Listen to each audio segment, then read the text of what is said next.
يا بني إسرائيل اذكروا نعمتي التي أنعمت عليكم وأني فضلتكم على العالمين واتقوا يوما لا تجزي نفس عن نفس شيئا ولا يقبل منها شفاعة ولا يؤخذ منها عدل ولا هم ينصرون وإذ نجيناكم من آل فرعون يسومونكم سوء العذاب يذبحون أبناءكم ويستحيون نساءكم وفي ذلكم بلاء من ربكم عظيم وإذ فرقنا بكم البحر فأنجيناكم وأغرقنا آل فرعون وأنتم تنظرون وإذ واعدنا موسى 40 ليلة ثم اتخذتم العجل من بعده وأنتم ظالمون ثم عفونا عنكم من بعد ذلك لعلكم تشكرون وإذ آتينا موسى الكتاب والفرقان لعلكم تهتدون وإذ قال موسى لقومه يا قوم إنكم ظلمتم أنفسكم باتخاذكم العجل فتوبوا إلى بارئكم فاقتلوا أنفسكم ذلكم خير لكم عند بارئكم فتاب عليكم إنه هو التواب الرحيم وإذ قلتم يا موسى لن نؤمن لك حتى نرى الله جهرة فأخذتكم الصاعقة وأنتم تنظرون ثم بعثناكم من بعد موتكم لعلكم تشكرون وظللنا عليكم الغمام وأنزلنا عليكم المن والسلوى كلوا من طيبات ما رزقناكم وما ظلمونا ولكن كانوا أنفسهم يظلمون وإذ قلنا ادخلوا هذه القرية فكلوا منها حيث شئتم رغدا وادخلوا الباب سجدا وقولوا حطة نغفر لكم خطاياكم وسنزيد المحسنين فبدل الذين ظلموا قولا غير الذي قيل لهم فأنزلنا على الذين ظلموا رجزا من السماء بما كانوا يفسقون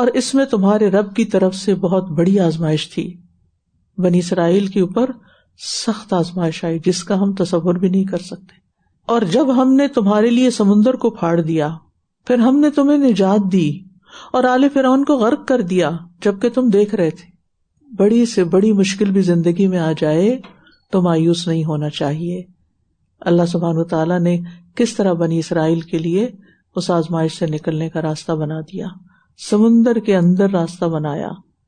اور اس طرح کی آیات اور ان واقعات کا واسطہ دے کر بھی کہ یا اللہ تو نے تو بنی اسرائیل کے لیے سمندر سے گزرنے کا راستہ بنا دیا تھا، تو میرے لیے بھی اس مشکل سے نکلنے کا راستہ بنا دے. اور جب ہم نے تمہارے لیے سمندر کو پھاڑ دیا، پھر ہم نے تمہیں نجات دی اور آل فرعون کو غرق کر دیا جبکہ تم دیکھ رہے تھے. اور ہم نے موسیٰ سے 40 راتوں کا وعدہ لیا، پھر اس کے جانے کے بعد تم نے بچڑے کو معبود بنا لیا اور تم ظلم کر رہے تھے. یعنی اتنی بڑی آزادی کی نعمت پانے کے بعد پھر بنی اسرائیل اپنی پرانی عادتوں پہ لوٹ گئے اور اللہ کے ساتھ شرک کرنے لگے، جبکہ اللہ کا پیغمبر ان کے درمیان موجود تھا. وہ صرف اللہ سبحانہ تعالیٰ کے بلانے پر 40 راتوں کے لیے کوہ طور پر گئے تھے تاکہ کتاب لا سکیں. پھر اس کے بعد ہم نے تمہیں معاف کر دیا. سبحان اللہ، اتنا بڑا گناہ اور اللہ نے معاف کر دیا. اللہ تعالیٰ سارے گناہ معاف کر دیتا ہے تاکہ تم شکر ادا کرو. تو اس سے کیا پتہ چلتا ہے کہ توبہ قبول ہونے کے بعد، معافی مل جانے کے بعد بھی شکر ادا کرنا چاہیے. اور جب ہم نے موسیٰ کو کتاب اور فرقان عطا کیا تاکہ تم ہدایت پاؤ. کتاب کس لیے دی؟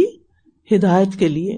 اور جب موسیٰ نے اپنی قوم سے کہا اے میری قوم، بے شک تم نے بچڑے کو معبود بنا کر اپنی جانوں پر ظلم کیا ہے، لہٰذا تم اپنے پیدا کرنے والے کے حضور توبہ کرو اور اپنے مجرموں کو قتل کر ڈالو. یہ تمہارے لیے تمہارے پیدا کرنے والے کے نزدیک بہتر ہے، یعنی تمہاری سزا یہی ہے. پھر وہ تم پر مہربان ہو گیا، بے شک وہ بہت توبہ قبول کرنے والا، نہایت رحم کرنے والا ہے. اور جب تم نے کہا اے موسیٰ، ہم جب تک اللہ کو سامنے نہ دیکھ لیں ہرگز تمہارا یقین نہ کریں گے. آج بھی ایسے لوگ ہیں کہ ان باتوں کو نہیں مانتے جو وہ دیکھ نہیں پاتے یا محسوس نہیں کر پاتے. تو بنی اسرائیل نے بھی یہی کیا. تو تمہیں بجلی کی کڑک نے آ پکڑا، یعنی دنیا میں اللہ کا عذاب آ گیا اور تم دیکھ رہے تھے. پھر ہم نے تمہاری موت کے بعد تمہیں زندہ کر اٹھایا تاکہ تم شکر ادا کرو. ایک اور بہت بڑا واقعہ جو بنی اسرائیل کی زندگی میں ہوا کہ کچھ لوگوں کو مرنے کے بعد پھر دوبارہ زندگی دی گئی.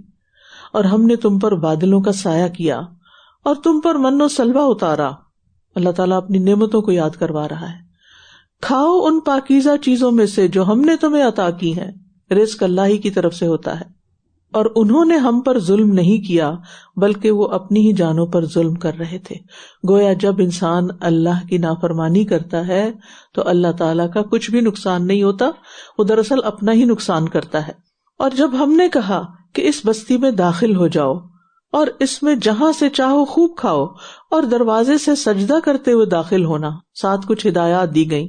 اور حتتن، جس کا معنی ہے بخش دے، یہ کہتے ہوئے جانا تو ہم تمہاری خطائیں معاف کر دیں گے اور ہم نیکی کرنے والوں کو اور زیادہ دیں گے، محسنین کو اور زیادہ دیں گے.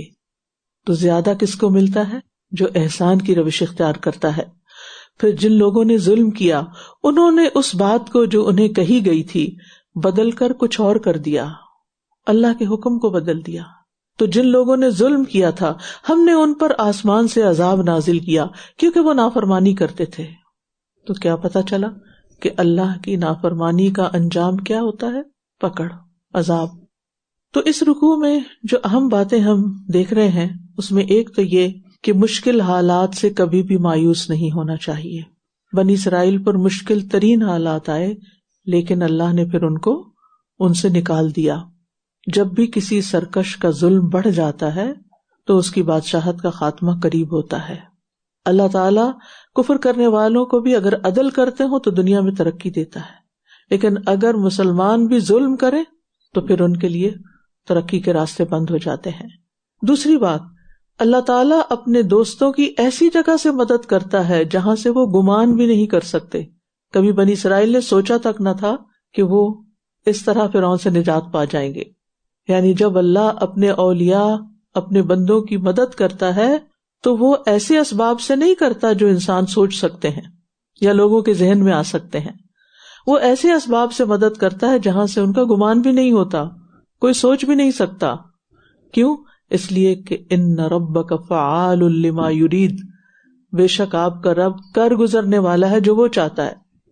پھر ان آیات سے یہ بھی پتہ چلتا ہے کہ اللہ تعالیٰ اپنے بندوں کو مہلت دیتا ہے اور یہ اس کی رحمت ہوتی ہے, فوری سزا نہیں دیتا تاکہ بندے توبہ کر لیں, پلٹ آئیں.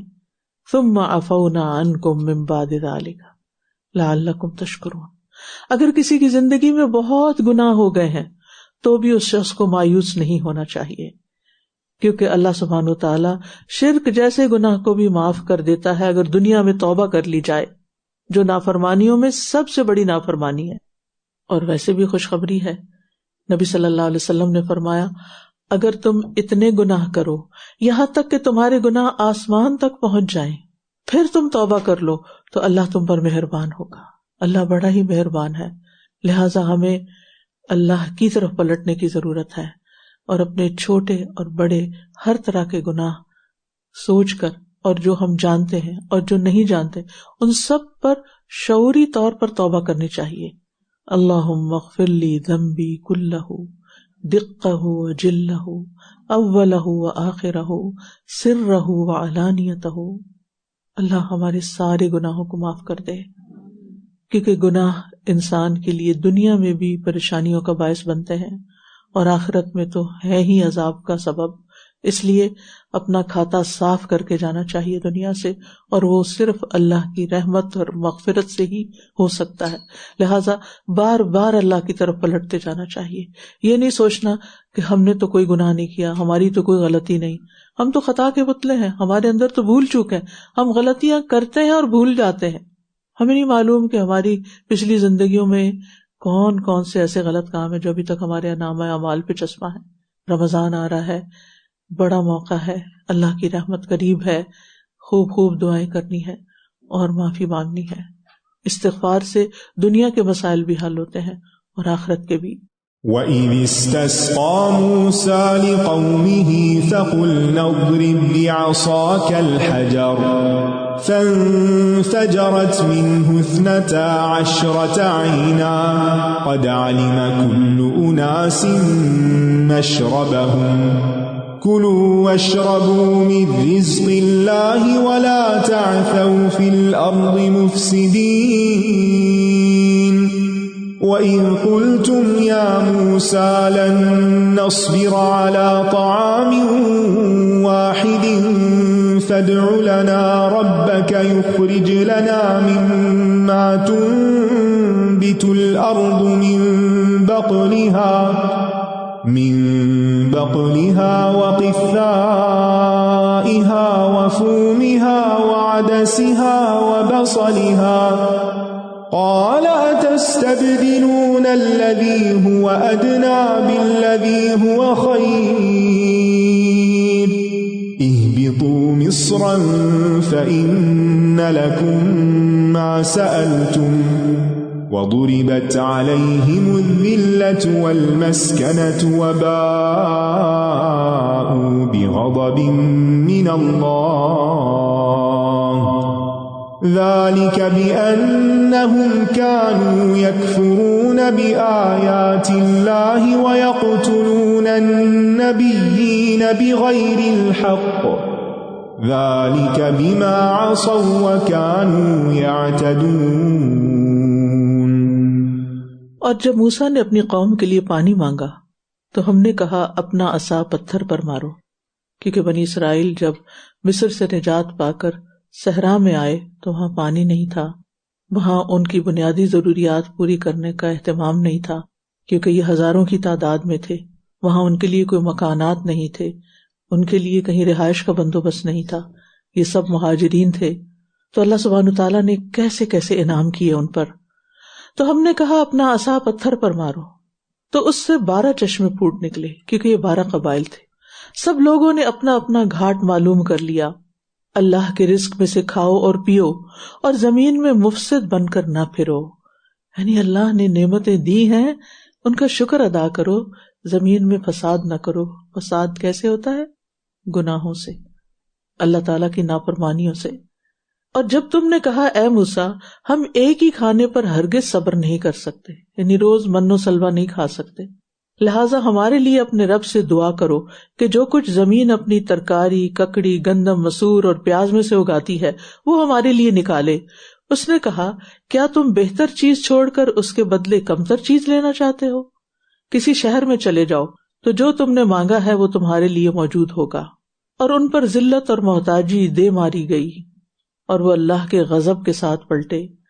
یہ اس وجہ سے ہوا کہ وہ اللہ کی آیات کا انکار کرتے اور نبیوں کو ناحق قتل کرتے تھے. یہ سب اس وجہ سے بھی تھا کہ وہ نافرمانی کرتے اور حد سے بڑھ جاتے تھے. یعنی ایسے ہی اللہ کا عذاب نہیں آتا، کسی وجہ سے آتا ہے، اور وہ ہے نافرمانی کرنا، اور نافرمانی میں بھی حدیں پار کر جانا، ایکسٹریم یعنی کہ آخری درجے کے غلط کام کرنا. تو اس رکوع میں جو بڑی اہم بات پتہ چل رہی ہے وہ یہی کہ اللہ کی نافرمانی کی وجہ سے انسان کو دنیا میں ذلت اور محتاجی کا سامنا کرنا پڑتا ہے، اللہ تعالیٰ کا غضب نازل ہوتا ہے. نافرمانیاں، ناشکریاں نعمتوں کے زوال کا سبب بنتی ہیں، نعمتیں چھن جاتی ہیں، آزادیاں چھن جاتی ہیں، رزق میں کمی آتی ہے، اور سب سے بڑھ کر یہ کہ انسان اللہ کی رحمت سے دور ہو جاتا ہے. ذالک بما عصوا وکانوا یعتدون.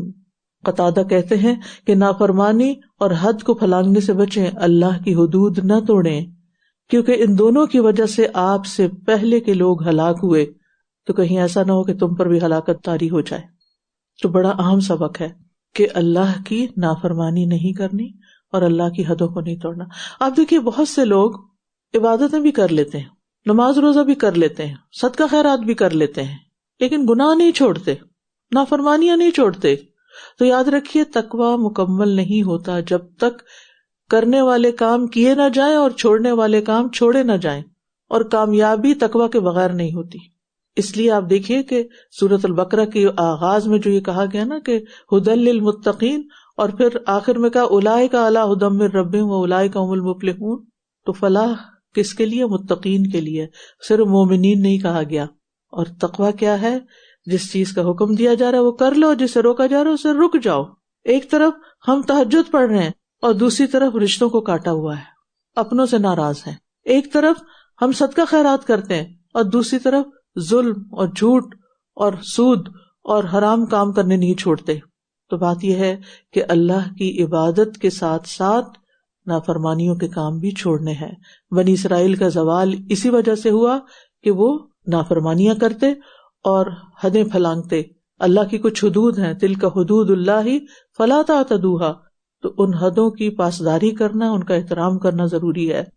ان الذين آمنوا والذين هادوا والنصارى والصابئين من آمن بالله واليوم الآخر وعمل صالحا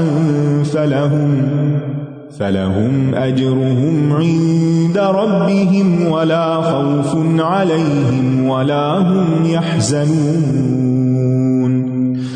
وَإِذْ أَخَذْنَا مِيثَاقَكُمْ وَرَفَعْنَا فَوْقَكُمُ الطُّورَ خُذُوا مَا آتَيْنَاكُمْ بِقُوَّةٍ وَاذْكُرُوا مَا فِيهِ لَعَلَّكُمْ تَتَّقُونَ ثُمَّ تَوَلَّيْتُمْ مِنْ بَعْدِ ذَلِكَ فلولا فضل الله عليكم ورحمته لكنتم من الخاسرين. ولقد علمتم الذين اعتدوا منكم في السبت فقلنا لهم كونوا قردة خاسئين فجعلناها نكالا لما بين يديها وما خلفها وموعظة للمتقين. وإذ قال موسى لقومه إن الله يأمركم أن تذبحوا بقرة قالوا أتتخذنا هزوا قال أعوذ بالله أن أكون من الجاهلين قالوا ادع لنا ربك يبين لنا ما هي قال إنه يقول إنها بقرة لا فارض ولا بكر عوان بين ذلك فافعلوا ما تؤمرون قالوا ادع لنا ربك يبين لنا ما لونها قال إنه يقول إنها بقرة صفراء فاقع لونها تسر الناظرين قالوا ادع لنا ربك يبين لنا ما هي إن البقرة شابه علينا وإنا إن شاء الله لمهتدون قال إنه يقول إنها بقرة لا ذلول تثير الأرض ولا تسقي الحرث مسلمة لا شية فيها قالوا الآن جئت بالحق فذبحوها وما كادوا يفعلون بے شک جو لوگ ایمان لائے اور جو یہودی بن گئے اور عیسائی اور صابی جو بھی اللہ اور یوم آخرت پر ایمان لائے اور نیک عمل کرے تو ایسے لوگوں کے لیے ان کا اجر ان کے رب کے پاس ہے اور ان پر نہ کوئی خوف ہوگا اور نہ وہ غمگین ہوں گے۔ اور جب ہم نے تم سے پختہ عہد لیا اور کوہ طور کو تمہارے اوپر بلند کیا کہ جو ہم نے تمہیں دیا ہے اس کو مضبوطی سے پکڑ لو اور جو اس میں ہے اسے یاد رکھو تاکہ تم بچ جاؤ، پھر اس کے بعد تم اپنے اس عہد سے پھر گئے تو اگر تم پر اللہ کا فضل اور اس کی رحمت نہ ہوتی تو ضرور تم خسارہ پانے والوں میں سے ہو جاتے۔ اور تم نے ان لوگوں کو اچھی طرح جان لیا جو تم میں سے ہفتے کے دن کے بارے میں حد سے گزر گئے، تو ہم نے ان سے کہا کہ ذلیل بندر بن جاؤ۔ پھر ہم نے اس واقعے کو اس دور کے لوگوں کے لیے اور اس کے بعد آنے والوں کے لیے ایک عبرت اور ڈرنے والوں کے لیے ایک نصیحت بنا دیا۔ اور جب موسیٰ نے اپنی قوم سے کہا کہ بے شک اللہ تمہیں حکم دیتا ہے کہ تم ایک گائے ذبح کرو، وہ کہنے لگے کیا تم ہم سے مذاق کرتے ہو؟ کہا میں اس بات سے اللہ کی پناہ مانگتا ہوں کہ میں جاہلوں میں سے ہو جاؤں، کیونکہ بے فائدہ گفتگو کرنا، مذاق اڑانا جاہلوں کا کام ہوتا ہے۔ عقل مند انسان کسی کا مذاق نہیں اڑایا کرتے۔ انہوں نے کہا اے موسیٰ اپنے رب سے ہمارے لیے دعا کرو کہ وہ ہمارے لیے واضح کر دے کہ وہ گائے کس طرح کی ہو۔ کہا بے شک وہ فرماتا ہے کہ وہ گائے نہ تو بڑھیا ہو یعنی بوڑھی اور نہ بچیا بلکہ ان دونوں کے درمیان کی ہو، تو کرو جس کا تم حکم دیے جا رہے ہو۔ انہوں نے کہا تم اپنے رب سے ہمارے لیے دعا کرو کہ وہ ہمارے لیے واضح کر دے کہ اس کا رنگ کیسا ہو۔ موسیٰ نے کہا بے شک وہ فرماتا ہے کہ وہ گائے ایسے گہرے زرد رنگ کی ہو جو دیکھنے والوں کو خوش کر دے۔ انہوں نے کہا اپنے رب سے ہمارے لیے دعا کرو کہ وہ ہمارے لیے واضح کر دے کہ وہ کس طرح کی ہو، کیونکہ گائیں ہمیں ایک دوسرے سے مشابہ معلوم ہوتی ہیں، اور اگر اللہ نے چاہا تو ہم ضرور راہ پانے والے ہیں۔ اس نے کہا وہ فرماتا ہے کہ وہ گائے نہ کام کرنے والی ہو کہ زمین میں ہل جوتتی ہو اور نہ کھیتی کو پانی پلاتی ہو، صحیح سلامت ہو، اس میں کوئی داغ نہ ہو۔ کہنے لگے اب تم ٹھیک بات لائے ہو، بس انہوں نے اسے ذبح کیا اور لگتا نہ تھا کہ وہ ایسا کریں گے، نہیں کرنے والے نہیں لگ رہے تھے۔ اب یہاں پر ہم دیکھتے ہیں کہ جو اہم بات بتائی گئی ہے وہ یہ کہ اللہ تعالیٰ نے بنی اسرائیل سے پختہ عہد لیا اور کیسے کوہ طور کو ان کے اوپر بلند کر کے، یعنی زمین سے کوہ طور کو نکال کے اور ان کے اوپر امبریلا کی طرح معلق کر کے ان سے کہا کہ تم اللہ کی کتاب کو جو تمہیں دی گئی ہے مضبوطی سے پکڑ لو، قوت سے پکڑ لو۔ قرآن مجید میں حضرت یحییٰ علیہ السلام کو بھی حکم دیا گیا یا یحییٰ خذ الکتاب بقوہ۔ کتاب کو قوت سے پکڑنے کا مطلب کیا ہوتا ہے؟ کتاب پر پوری کوشش صرف کرنا، اس پر محنت کرنا، اس کے بارے میں سستی اور غفلت نہ کرنا، یعنی کتاب کو پڑھنے، سیکھنے، سمجھنے میں اپنی پوری قوت لگانا. اور قوت میں انسان کی جسمانی قوت بھی ہوتی ہے، ذہنی قوت بھی ہوتی ہے، بولنے کی قوت بھی ہوتی ہے، اور سننے کی قوت بھی ہوتی ہے، مالی قوت بھی ہوتی.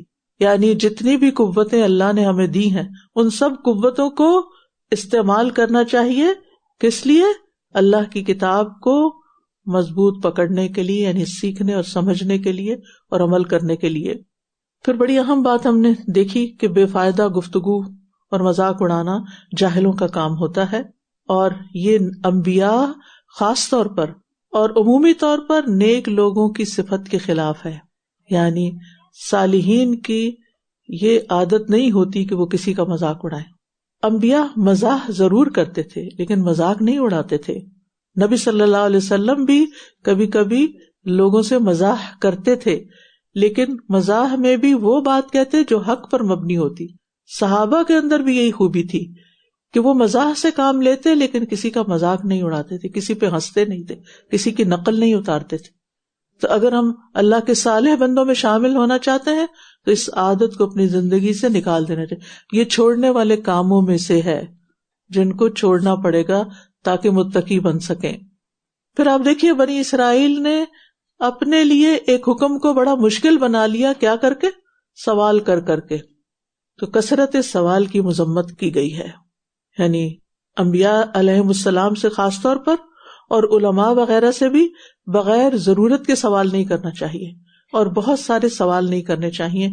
نبی صلی اللہ علیہ وسلم نے فرمایا بے شک اللہ تمہارے لیے 3 باتیں پسند نہیں کرتا: بلا وجہ کی گفتگو یعنی فضول باتیں، مال کو ضائع کرنا، اور بہت زیادہ سوال کرنا. اور انسان کے اسلام کا حسن کیا ہے؟ کس کا اسلام خوبصورت ہے؟ جو بے فائدہ چیزوں کو چھوڑ دے، لا یعنی باتوں کو چھوڑ دے، بیکار چیزوں میں اپنا وقت ضائع نہ کرے. اپنے وقت کی حفاظت، اپنی قوتوں کی حفاظت تبھی ہو سکتی ہے جب ہم اپنے ٹائم ویسٹر سے بچیں، اللہ کی نافرمانی کے کاموں سے بچیں. تو بہرحال پتہ چلتا ہے کہ پھر بالآخر بنی اسرائیل نے بہت سی حجتیں سوال جواب کرنے کے بعد وہ کام کر لیا. حالانکہ پہلے ہی مرحلے پر وہ کر لیتے تو ان کو گائے کی تلاش میں مشکل نہ پیش آتی، جو کہ بالآخر بڑی قیمت دے کر انہوں نے حاصل کی تھی.